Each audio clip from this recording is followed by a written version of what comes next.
बिस्मिल्लाहिर्रहमानिर्रहीम, अस्सलाम वालेकुम, welcome back to my YouTube channel. आज हम Oxford countdown book 7 second edition chapter number 7 financial arithmetic exercise 7D जो कि लास्ट एक्सरसाइज है इस चैप्टर की, हम उसको सॉल्व करेंगे।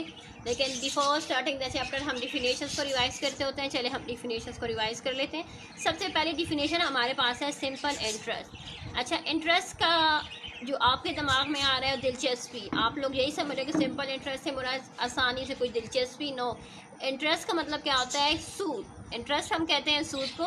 ये वो सूद है जो हम अक्सर बैंक से बैंक में अगर हम कुछ पैसे रखवाते हैं तो उस पर भी लगता है, और अगर हम वही पैसा अगर बैंक से निकलवाते हैं तो उस पर भी क्या होता है? सूद लगता है। ठीक है, तो हम इस सूद को कहते हैं simple interest. Rate of interest. अच्छा, रेट ऑफ इंटरेस्ट का जो तरीक़ाकार उन्होंने दिया हुआ है हम इसको पहले समझ लेते हैं। जब हम ये छोटी छोटी चीज़ें समझ लेते हैं तो एक्सरसाइज को सॉल्व करने में हमें काफ़ी ज़्यादा आसानी हो जाती है।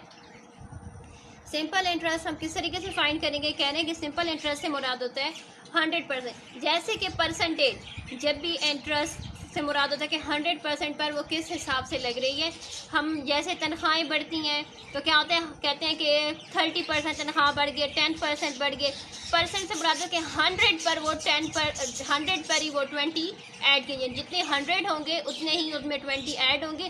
ठीक है, तो इस तरीके से रेट ऑफ इंटरेस्ट भी अगर हम फाइंड कर रहे हैं तो उसको भी हम इसी तरीके से एक्सप्रेस करेंगे 100 पर, यानी वो 100 के हिसाब से वो लगते हैं। ठीक है, 100 के हिसाब से अगर 100 के हिसाब से, फॉर एग्जांपल यहाँ पर इन्होंने गिवन किया हुआ है कि अगर 5% एनम इंटरेस्ट है, इट्स मीन कि 100 पर क्या है? 5 है, यानी हर 100 पर क्या है? 5% वो क्या दे रहा है? उसने इंटरेस्ट देना होता है। ठीक है, अभी हम लोग आगे स्टार्ट कर लेते हैं। हमारे पास ये जो फार्मूलेज गिवन है हम इनको भी देख लेते हैं।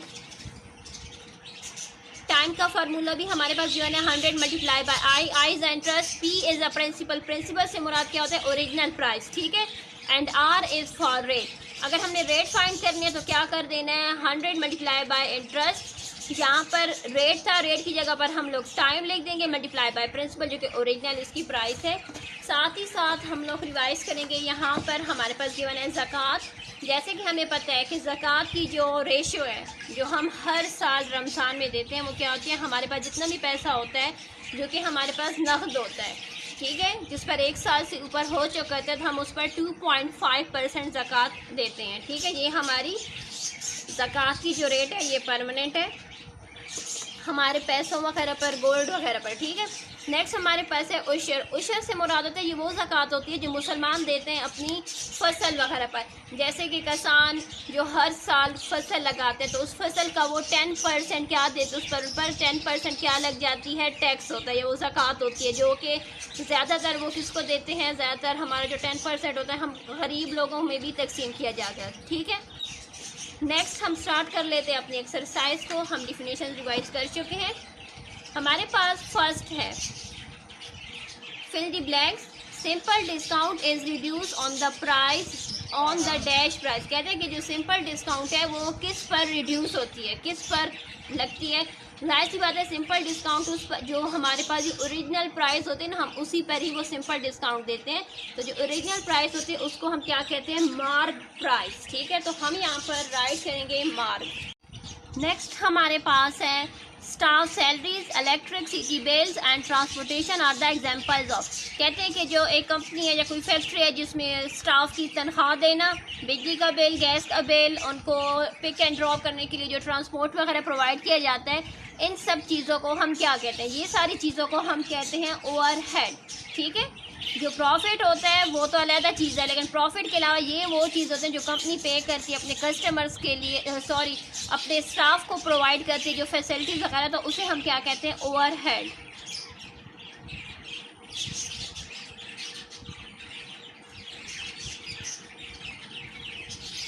नेक्स्ट हमारे पास है the amount dash is the amount paid in addition to the principal. कहते हैं कि ये वो अमाउंट है जो कि एडिशन से मुराद ज़्यादा लगाई जाती है ओरिजिनल कीमत। प्रिंसिपल से मुराद है, यहाँ पर प्रिंसिपल से मुराद आपकी स्कूल का प्रिंसिपल वगैरह नहीं है, इस प्रिंसिपल से मुराद है असल कीमत। असल कीमत के ऊपर जो इजाफी पैसा लगाया जाता है उसे हम क्या कहते हैं? उसे हम कहते हैं इंटरेस्ट, सूद कहा जाता है। ठीक है,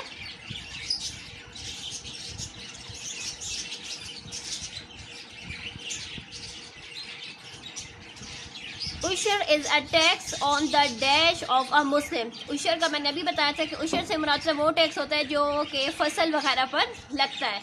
तो हम यहाँ पर लिखेंगे, ब्लैंक में लिखेंगे एग्रीकल्चर एसेस्ड। यहाँ पर ब्लैंक के लिए जगह थोड़ी सी है तो इसलिए मैं यहाँ पर राइट कर रही हूँ।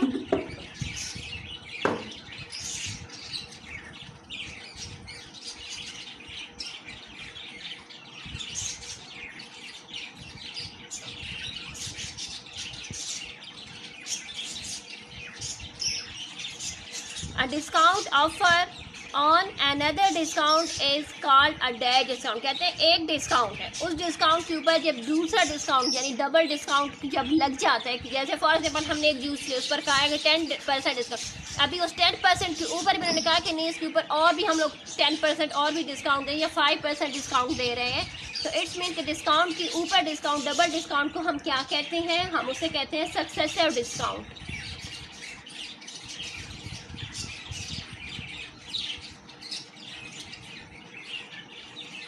ठीक है, यहाँ तक हमारी fill in the blanks complete हो चुकी हैं। हम स्टार्ट करेंगे state whether the following are true और फॉल्स, कि हमारी जो स्टेटमेंट है क्या वो ट्रू है या फॉल्स है।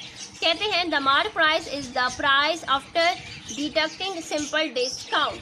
कहते हैं कि मार्क प्राइस हमारी वो प्राइस होती है जो कि हम, यानी कि मार्क प्राइस हमारी वो प्राइस होती है जो कि हमारे सिंपल डिस्काउंट के ऊपर जो कटिंग वगैरह जो काट लेते हैं, कीमत काट का जो प्राइस शो की जाती है, तो गलत है, क्योंकि मार्क प्राइस से मुराद होता है ओरिजिनल प्राइस होती है। ठीक है, तो यहाँ पर देखें जो हमारी जो स्टेटमेंट है वो क्या है? फॉल्स है। हम यहाँ पर राइट कर देंगे false. If the mark price is ₹200 and the discount rate is 10%। कहते हैं कि अगर हमारे पास मार्क प्राइस ₹200 है और उस पर जो रेट डिस्काउंट रेट उन्होंने दिया है वो 10% है। ठीक है, तो कह रहे हैं द सेलिंग प्राइस इज़ ₹109। तो कहते हैं फिर क्या सेलिंग प्राइस, जिस कीमत पर वो बेच रहे हैं वो कीमत क्या 190 होगी। तो चलिए हम इसको सॉल्व कर लेते हैं। तो यहाँ पर देखिए मार्क प्राइस मार्क प्राइस हमारे पास है ₹200, डिस्काउंट हमारे पास क्या है 10%। सबसे पहले तो हम फाइंड करते हैं कि जो 10% जो डिस्काउंट दे रहे हैं असल में वो रुपीज़ में कितने रुपीज़ बन रहे हैं। तो हम क्या करेंगे, यहाँ पर राइट कर देंगे डिस्काउंट, सॉरी सी मैंने ऊपर लिख दिया, डिस्काउंट इज इक्वल टू, हमारे पास डिस्काउंट है 10% ऑफ मार्क प्राइस। ठीक है, तो 10% को हम राइट कर देंगे 10/100। मार्क प्राइस हमारे पास है 200, सो 100 1 ज़र, 100 2 ज़र एंड 2 10 ज़र, हमारे पास क्या आ जाएगा ₹20। तो ये 20 रुपीज़ हमारे पास क्या है? डिस्काउंट की कीमत है जो कि उन्होंने दी है मार्क प्राइस 200 पर, कि अगर आप कोई भी चीज़ जो 200 की हम बेच रहे हैं उस पर आपको डिस्काउंट है 20 रुपीज़। ठीक है, यहाँ पर देखें अब हम लोग फाइंड कर लेते हैं सेल प्राइस। सो हमें पता है कि सेल प्राइस का मतलब क्या होता है? मार्क प्राइस में से डिस्काउंट को माइनस कर लेना। यहाँ पर हमारे पास मार्क प्राइस है ₹200 माइनस ₹20, तो हमारे पास आ जाएगा ₹180। बुक में हमारे पास गिवन है 190, तो इसलिए हमारी बुक में जो राइट है स्टेटमेंट वो क्या है? फॉल्स है।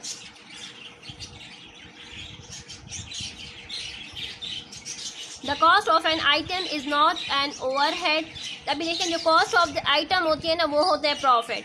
तो यहाँ पर उन्होंने कहा इज़ नॉट एन ओवरहेड, वो ओवरहेड नहीं होता। तो ये बात हमारी ठीक है, क्योंकि ओवरहेड में अभी हम लोगों ने एक्सप्लेन किया था कि ओवरहेड से मुराद क्या होता है? Staff salary, electricity bill, gas bill, transport वगैरह, स्टेशनरी, ये चीज़ें क्या होती हैं? वो चीज़ें ओवरहेड में शामिल हैं। तो जो कॉस्ट होती है आइटम्स की वो ओवरहेड में शामिल नहीं होती। तो हमारी स्टेटमेंट क्या है? बिल्कुल दुरुस्त है। इफ़ अ वुमेन बाय अ रग फॉर ₹10,000, कि एक औरत ने कालीन वगैरह ख़रीदा है 10,000 में, शी सेल इट ₹9,000 और उसने 9,000 में बेच दिया। हर लॉस परसेंटेज इज 10%। तो उसको देखने से ही पता लग रहा है कि 10,000 की चीज़ को जब वो 9,000 में बेचेगी तो जाहिर सी बात है 10 तो क्या होगा, उसमें से उसको 10% ही लॉस होगा। तो इसलिए हमारी ये स्टेटमेंट क्या है? ट्रू। ज़कात is compulsory for all Muslim. ज़कात क्या है? सब मुसलमानों के लिए लाजमी है। तो बिल्कुल हम जितने भी मुसलमान होते हैं, हम मुसलमान हर जो हमारे पास जो चीज़ें होती हैं उन पर हम लोग क्या करते हैं?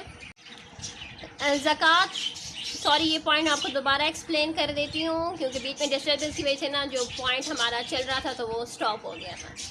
ज़कात is compulsory for all Muslim. तो कहते हैं ज़कात सारे मुसलमान की कंपल्सरी है, लेकिन कंपल्सरी में वो मुसलमान हमारी शामिल हो जाते हैं जिनके पास 7 तोले सोना, 52 तोले चांदी या नग, कोई ऐसी चीज़ हो जिस पर 1 साल से ऊपर हो चुका और उसका प्रॉफिट वसूल कर रहा हो, ठीक है, उसको प्रॉफिट उस चीज़ का मिल रहा हो, तो वो उन मुसलमानों पर ज़कात क्या है, कंपल्सरी है। तो जो गरीब मुसलमान हैं उन पर कंपल्सरी नहीं है। तो इसलिए हमारी जो स्टेटमेंट है वो हमारी जो ये स्टेटमेंट है ये क्या है, ट्रू है। इसके साथ हमारा क्वेश्चन नंबर 2 कंप्लीट हो चुका है। अल्लाह हाफ़िज़।